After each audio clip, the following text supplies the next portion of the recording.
جیسے ہی یہ مرنے والا آدمی ملک الموت کو دیکھ لیتا ہے پھر اس کے جسم میں کپ کپی طاری ہو جاتی ہے، اور ایسی کپ کپی طاری ہوتی ہے کہ کبھی پیشاب نکل جاتا ہے، کبھی پخانہ نکل جاتا ہے۔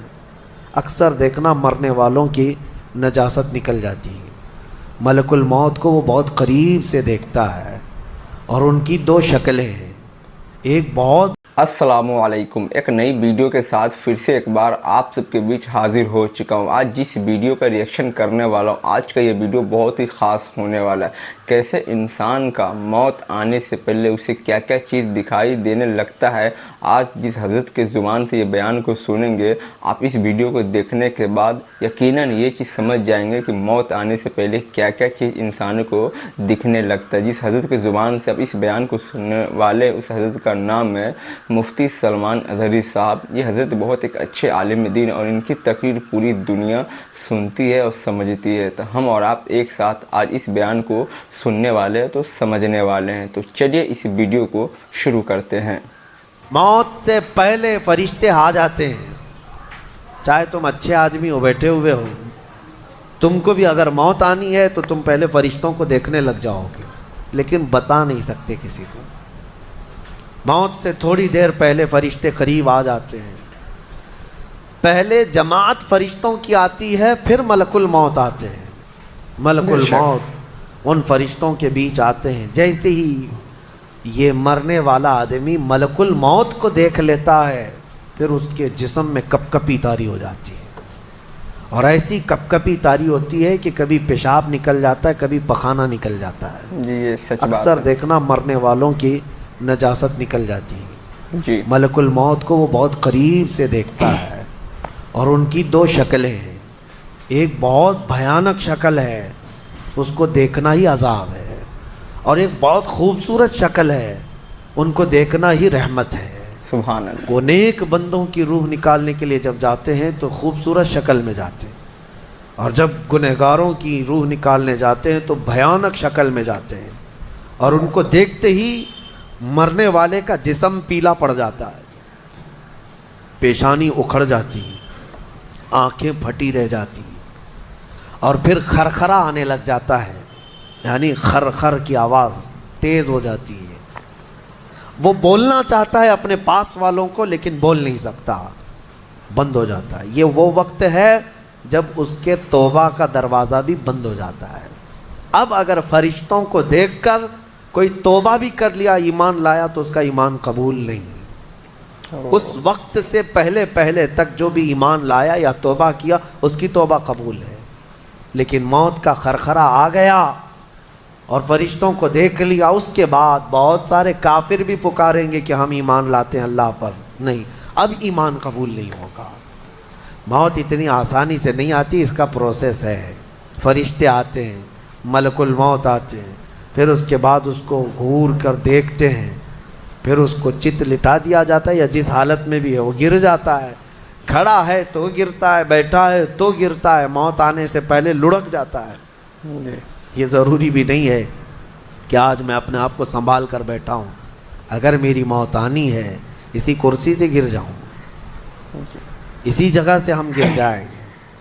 اور اس کے بعد ملک الموت روح کھینچنا شروع کرتے ہیں، پیروں کے ناخنوں سے لے کر ہاتھوں کے ناخنوں سے لے کر اس کے جسم کے ہر حصے سے لے کر ناک تک کھینچتے ہوئے لاتے ہیں، اور اس کے بعد جب پوری روح نکل جاتی ہے وہ لے کر کے چلتے رہتے ہیں، اور مردہ ان کو جاتے ہوئے دیکھتا رہتا ہے، آنکھیں سب سے لاسٹ میں کھلی رہتی، کسی بھی مرنے والے کی آنکھیں بند نہیں رہتی، کھلی رہتی، وہ دیکھتا رہتا ہے۔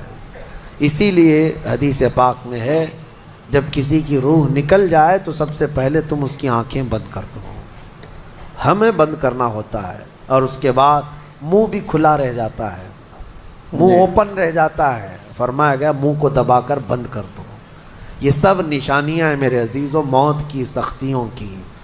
آپ کو پتہ ہے جب رسول کریم صلی اللہ تعالیٰ علیہ وسلم کی وفات آئی، اللہ اکبر، نزع کا عالم اتنا سخت تھا کہ بار بار حضور اکرم صلی اللہ علیہ وسلم کو پورے پانی کے مٹکے انڈیل دیے جا رہے تھے، 3 مٹکے حضور پر انڈیل دیے موت سے پہلے۔ اور حضور اس کے بعد تھوڑا آرام محسوس کرتے اور پھر شدت کا بخار. اور وہ آخری وقت تھا جب حضرت فاطمہ آپ کے پاس، حضور نے ان کے کان میں بتا دیا، وہ رونے لگ گئی. کیا کہا تھا؟ حضرت فاطمہ کہتی ہیں حضور نے فرمایا اے فاطمہ اب میں جا رہا ہوں، میرا آخری وقت ہے. پھر ایک دوسرے کان میں ان سے کہا میرے خاندان میں سے سب سے پہلے تم مجھ سے ملنے والی. آج یوم فاطمہ بھی ہے، سیدہ کائنات کا آج یوم وصال ہے، 4 رمضان المبارک. تو رسول کریم صلی اللہ تعالیٰ علیہ وسلم حضرت عائشہ صدیقہ کے سینے سے سر لگا کر لیٹے ہوئے تھے. حضرت عائشہ فرماتی ہیں سنو، مجھے پتہ ہی نہیں تھا. حضور حضرت عائشہ سے زیادہ محبت کرتے تھے، اسی لیے آخر وقت میں حضرت عائشہ کے ہی حجرے میں رہنے لگے، باقی دوسری بیویوں کیا نہیں جاتے. حضرت عائشہ کہتی میں حضور اکرم صلی اللہ تعالیٰ علیہ وسلم کو کبھی مسواک دے رہی، کبھی پانی کے چھڑکاؤ کر رہی. تھوڑی دیر کے بعد حضور اکرم صلی اللہ تعالیٰ علیہ وسلم لیٹے لیٹے اسی طرح رہ گئے. حضرت عائشہ کہتی ہے میرے سینے پر حضور کا سر تھا، وہ اتنا بھاری ہو گیا مجھے لگتا تھا کہ میری پسلیاں ٹوٹ جائیں گی. یہ حضرت عائشہ کہتی ہے مجھے ایسا لگتا تھا کہ میری پسلیاں ٹوٹ جائیں گی. ہوا کیا تھا؟ حضرت عائشہ فرماتی ہیں دروازے پر جبرائیل امین آئے، روح نکلنے سے پہلے کی بات ہے. حضرت عائشہ فرماتی ہیں حضور کے پاس جبرائیل آخری بار آئے، وہ غمگین حالت میں آئے یا جس حالت میں ہوں. حضرت رسول کریم صلی اللہ علیہ وسلم سے عرض کرنے لگے یا رسول اللہ دروازے پر موت کا فرشتہ کھڑا ہے، آپ کی اجازت چاہتا ہے، اگر آپ اجازت دے دیں تو وہ آئے گا اور آپ کی روح پاک کو اللہ کے حضور لے جائے گا. اور یا رسول اللہ آج سے پہلے اس فرشتے نے کسی سے اجازت نہیں لی اور قیامت تک کسی کی روح نکالنے کے لیے وہ اجازت لے گا بھی نہیں. یہ صرف رسول پاک کی خصوصیت تھی. حضور نے فرمایا آنے دو. ملک الموت آئے اور جب حضور کی اجازت سے روح نکالی تو حضرت عائشہ کہتی ہیں اتنا بھاری ہو گیا تھا سر کہ مجھے لگتا تھا کہ میری پسلیاں ٹوٹ جائیں گی سینے کی. اور اس کے بعد حضرت عائشہ فرماتی ہیں میں نے حضور کے سر مبارک کو نیچے کی طرف کیا، مجھے پتہ بھی نہیں تھا کہ حضور کا انتقال ہوا. میں حضور اکرم صلی اللہ علیہ وسلم سے باتیں کرنے میں مصروف تھی، اسی میں حضرت ابو بکر صدیق حجرے میں آئے. پوچھا عائشہ کیا حال ہے حضور کا؟ حضور اکرم صلی اللہ علیہ وسلم کو دیکھا حضرت ابو بکر نے اور پیشانی مبارکہ پر ہاتھ رکھا تو وہ بہت ٹھنڈی تھی. ماتھے کو بوسہ دیا اور ایک آہ بھری اور ایک جملہ کہا تھا یا رسول اللہ ایک بار موت آنی تھی وہ آپ پر آ گئی، اب موت کی سختی اللہ دوبارہ کبھی آپ کو نہیں عطا کرے گا.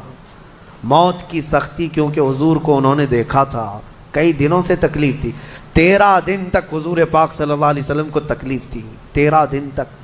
حضرت ابو بکر کہتے ہیں یا رسول اللہ اب موت کی سختی دوبارہ کبھی نہیں آئے گی، جو اللہ کا وعدہ تھا وہ پورا ہو گیا. پورا کھل کر کے رو بھی نہیں پا رہے تھے ابو بکر صدیق اور اپنے اندر دبا بھی نہیں پا رہے تھے. موت کی سختی انہوں نے دیکھا اور اس کے بعد کہا اے عائشہ کیا دیکھ رہی ہو، اللہ کے رسول ہم سے رخصت ہو چکے. پھر انہوں نے آ کر مسجد میں اعلان کیا اے لوگو اللہ کے نبی کا انتقال ہو چکا. اب مجھے یہاں یہ بتانا ہے اگر موت سے کوئی بچ سکتا تھا تو سب سے پہلا نمبر تو رسول اللہ کا ہونا چاہیے تھا، کیونکہ اللہ کے سب سے محبوب نبی وہی ہیں. جب رسول پاک صلی اللہ تعالیٰ علیہ وسلم کو بھی موت آئی تو میاں ہمارا اور تمہارا شمار نہیں، چاہے 100 سال زندگی مل جائے لیکن مرنا ضروری ہے. بہرحال یہ باتیں بڑی طویل ہو جائیں گی. موت کا تذکرہ اس لیے بھی میں زیادہ کرتا ہوں کہ حدیث پاک میں ہے مومنوں کو یہ تذکرہ کرو تاکہ ان کو گناہوں سے نفرت پیدا ہو جائے اور آخرت کے سفر کی تیاری وہ شروع کریں. اللہ کریم ہم سب کو دنیاوی خرافات سے محفوظ فرمائے، دنیا کی لذتوں سے اور یہ فانی خرافات میں مبتلا ہو کر آخرت بھولنے سے اللہ ہماری حفاظت فرمائے. تو آپ لوگوں نے اس بیان کو سنا اور سمجھا کہ موت آنے سے پہلے فرشتے نظر آتے ہیں. فرشتے کے 2 شکل ہوتے ہیں، جو ایک نیک انسان ہوں گے فرشتے اچھے شکل میں نظر آئیں گے، اور جو برے انسان جو